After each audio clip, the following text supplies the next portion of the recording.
Jets on the road at the Bills. This is 9.5, 10 in favor of the Bills at home over the Jets. 46.5 is our total. Seems like Aaron Rodgers is going to play. All of that. Here's where we have to start taking the walk down narrative street here, Mo, because it's, the Bills are locked in to the 2 seed, right?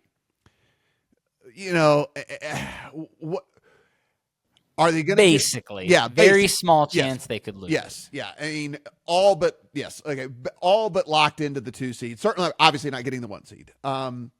So then we're going to hear a lot over the next 2 weeks of what kind of effort we're going to get from the Bills, how long are those players going to be on the field, how long are those starters going to be on the field, et cetera, et cetera, et cetera, et cetera, et cetera. I hate trying to handicap stuff that I can't put any numbers to and all of that, but I think it's at least fair for us to discuss anyway, right? Yeah, I mean, they would, for people who don't know, they would need to lose their last 2, and Baltimore would need to win their last 2.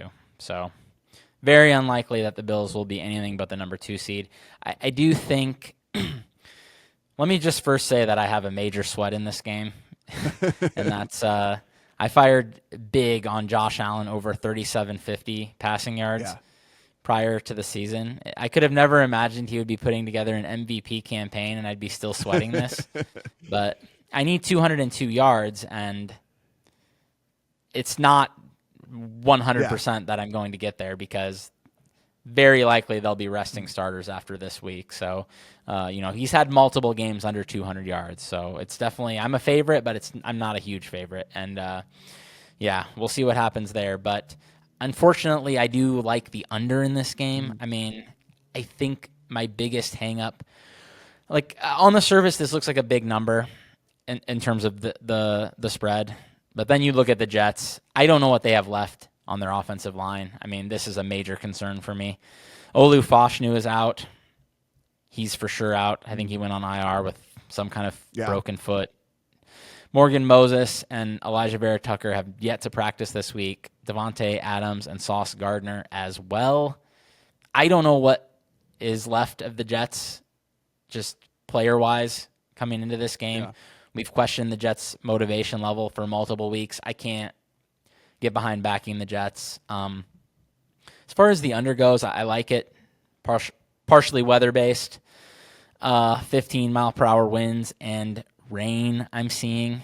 That seems like a recipe for a lot of running from the Bills, which I think they want to do anyway. This Jets defense is pretty poor against the run. They are, looks like 29th in success rate, 26th in DVOA. They've gotten pounded by the run multiple games this year. The Bills just want to run the ball anyway, unfortunately for me. And then with the weather, I think they're going to be even more likely to run the ball. I think there are some game scripts where they get ahead and kill the clock with a lot of running and just get after Aaron Rodgers because of this backup offensive line. The Bills have a decent pass rush. I just think they could run away with this, and this could be like a 31-10 type of game. It could be like both teams are maybe struggling to move the ball, and it's like a 24-13 type of game. But the total looks too high to me.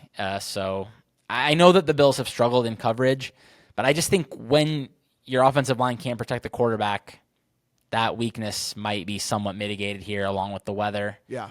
I don't think the Jets are going to be able to run the ball. They've struggled to run the ball all year. So, yeah, this is just a spot where the total looks too high to me. I played a cute bet.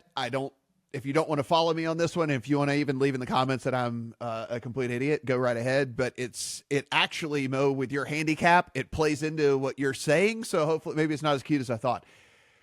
I played over 25.5 rushing yards for Ray Davis. Because I like that. I see a world in which the Bills do get up in this game, and while it won't be like pull the starters at halftime type situation, it certainly might be pull the starters 6 minutes, 7 minutes, 8 minutes left in the fourth quarter type deal. He's probably going to have a few carries along the way as it is anyway throughout the course of the game, and then We get a nice, little kind of closing drive there of Ray Davis just running, at 4 yards a clip and whatever, closing out the game. I tend to believe the Bills, knowing what you just said, is if they get this win, then the 2 seeds locked up, that it's like, okay, we take care of business this week, and then we can deal with next week as far as resting guys and all the different things like that. And so it's kind of cute. I know I'm getting a little outside of the box there, but he's a dude that's like, he has a role on the team as it is anyway. Yeah, he only gets a handful of carries, but if you're being smart, if you're the Bills, it's get the game in hand and then get the dudes out of there. Let's not risk anything and whatever. And so 26 yards for Ray Davis. He might could get there anyway with just his normal workload that he gets, but I think he gets a little bit extra towards the end of this game as well. So that was my play here in this one. Yeah, I mean, obviously, with the way I think the game could go and the way I think the Bills are going to want to, if they're running the ball as much as I expect, then he's going to get his drives. And I think the Bills are generally, seem to me like they're pretty committed to playing the long game with James Cook. I don't think they want to run him into the ground. Yeah. They seem to be wanting to keep him fresh. They get Ty Johnson plenty of snaps. They get Ray Davis plenty of snaps. So I think that's a fine play.